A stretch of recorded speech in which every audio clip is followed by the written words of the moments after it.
have some really good moments throughout the season, but especially here at the end. I think I was also kind of disappointed as far as the finale. Yeah. I mean, it did everything kind of like like came to a close and stuff, but I don't think the finale was as grand as it could have been. Yeah, it definitely didn't feel like Quarles in Limehouse's pig butchering shed, right? Or Mags like offing herself at the end of season 2. Yeah, so a little anticlimactic having Wendy be the hand of God in that final scene, right? Yeah. So do I have a favorite? I do like the, I do like that whole thing with the 21-foot rule and the way that kind of twisted on itself. Yeah. That was pretty good. That's good. I like that. Yeah. I liked Danny Crowe. I thought Danny was fantastic. I thought he was perfect. Yeah. So. Yeah. Is there anything else?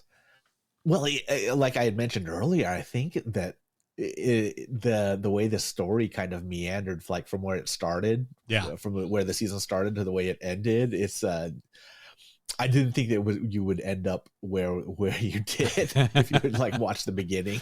Yeah, no, I'm 100% with you there. It's like they started one season and ended a completely different season. Yeah. What about you? I don't know.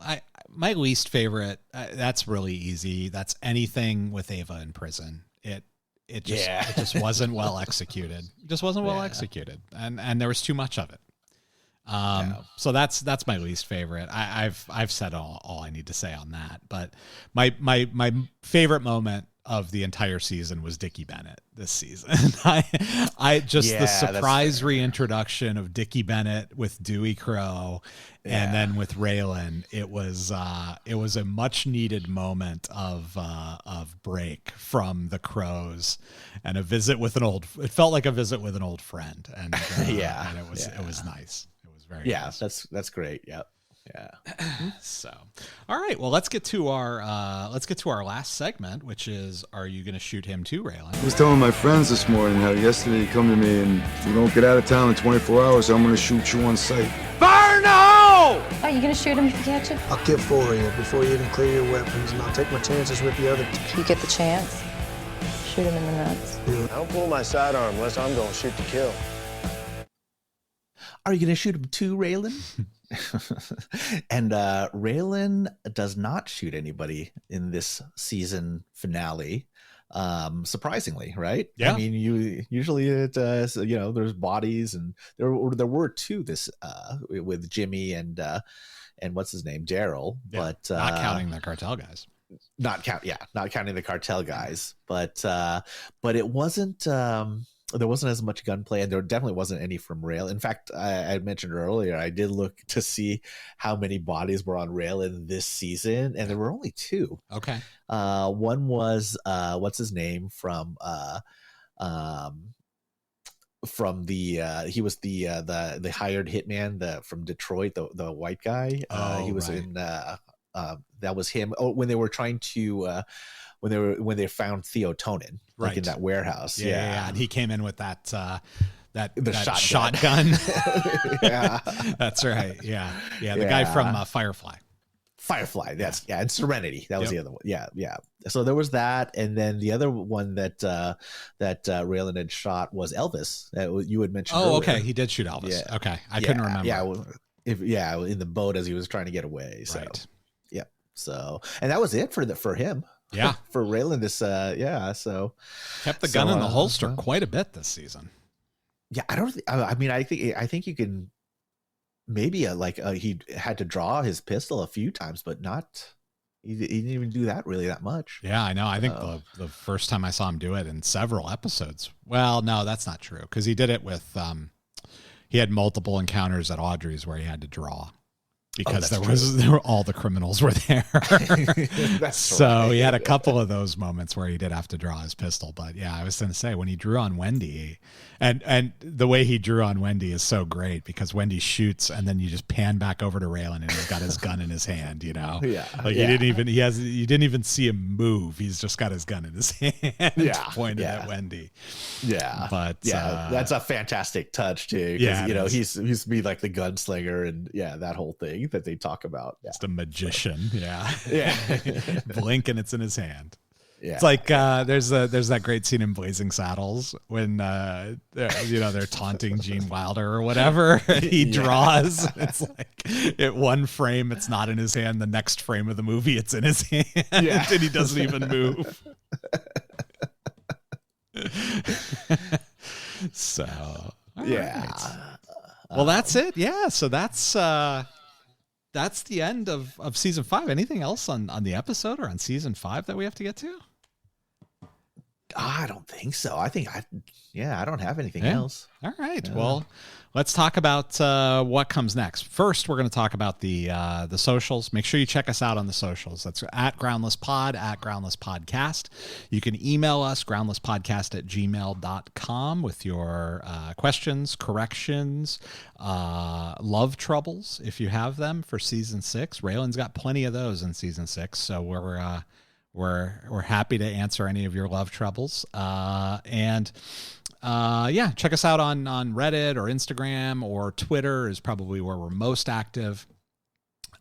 We just recently shared something to Twitter about Justified now being available on Disney Plus. So if you haven't had Hulu and you want to check out Justified and haven't been able to, check out Disney Plus. It's now available there. So it'll be interesting to see if the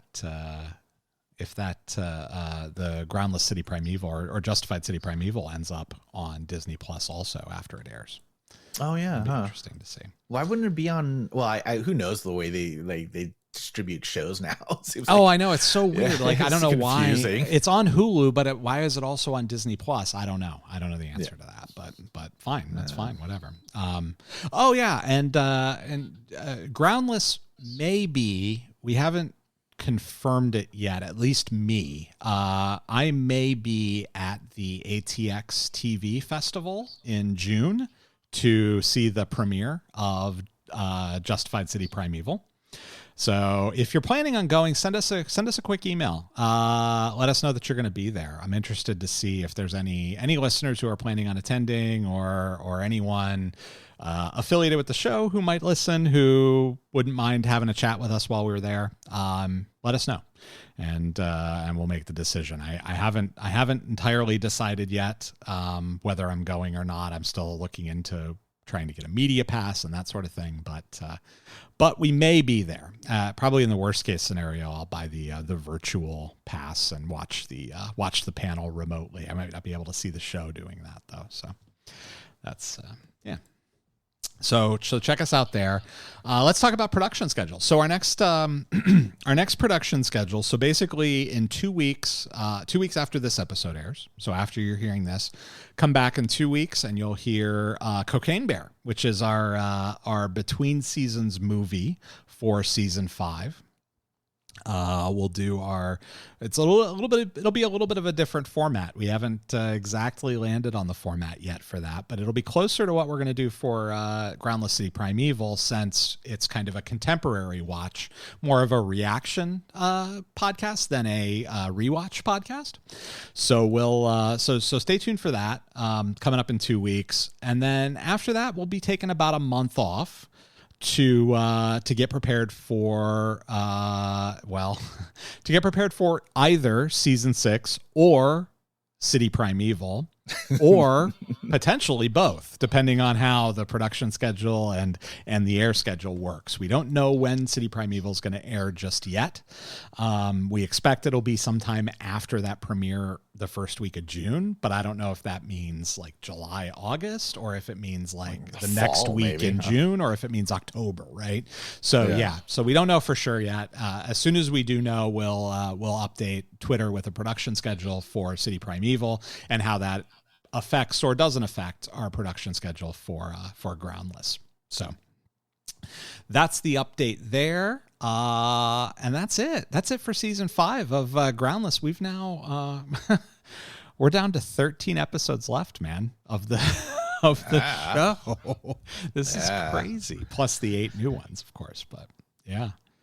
What we'll have to like talk about what we might do for the next one if you even want to do something like that. Yeah, we do. I mean, and look, we started this podcast because I mean, ultimately, I've said this before. This is my favorite TV show, and so the level of passion that I have and that you, I think, similarly have. It's not your favorite TV show, but it's up there.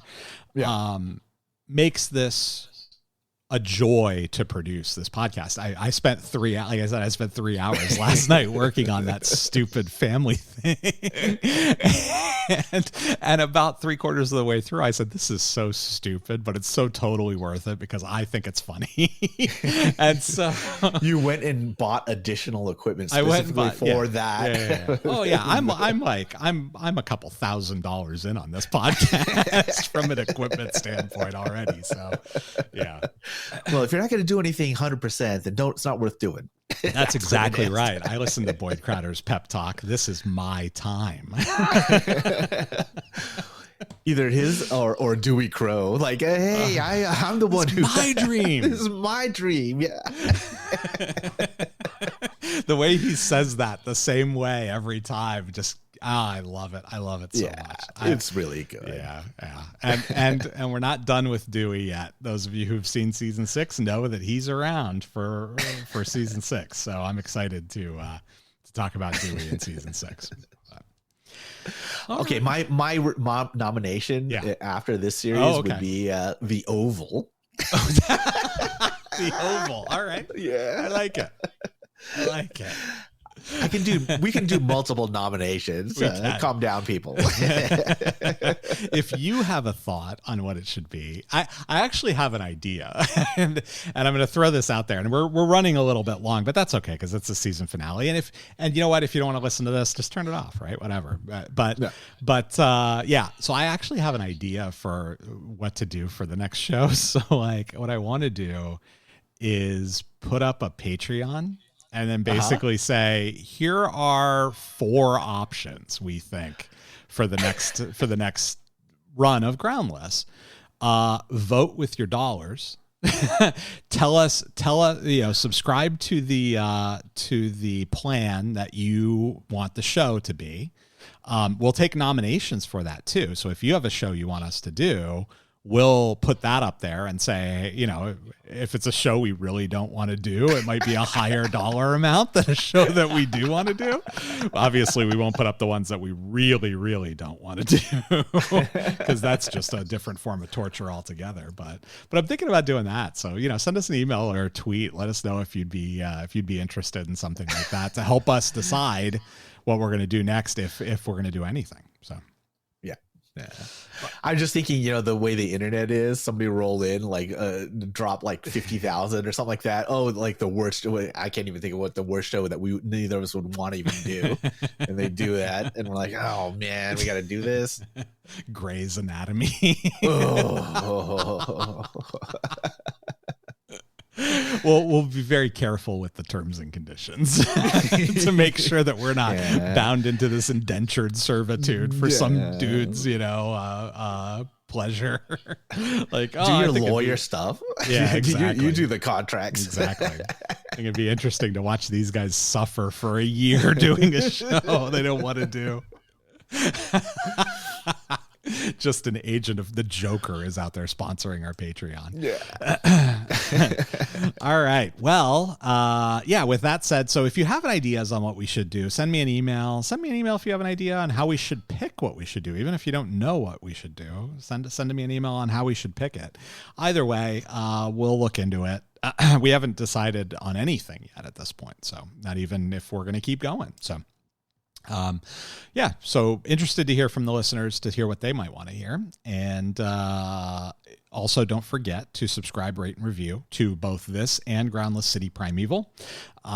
We say it in that order because it's the easiest way to do it. Subscribe, you click the little button in the app that says subscribe, and what that does is that's going to get you every episode of the show as it's released. It'll notify you on your phone or your device, whatever it is, your Zone, your Zune, your Microsoft Zune. It'll let you know that it's time to download a new episode of Groundless. It'll maybe automatically download it to your phone, and you'll be able to hear it without having to listen to what our production schedule is. Rate is where you give us a rating of 1 to 5 stars on whatever podcast store you use, and always 5 stars, please. Thank you very much. And review is where you take the time to write a written review. And thank you to all those of you who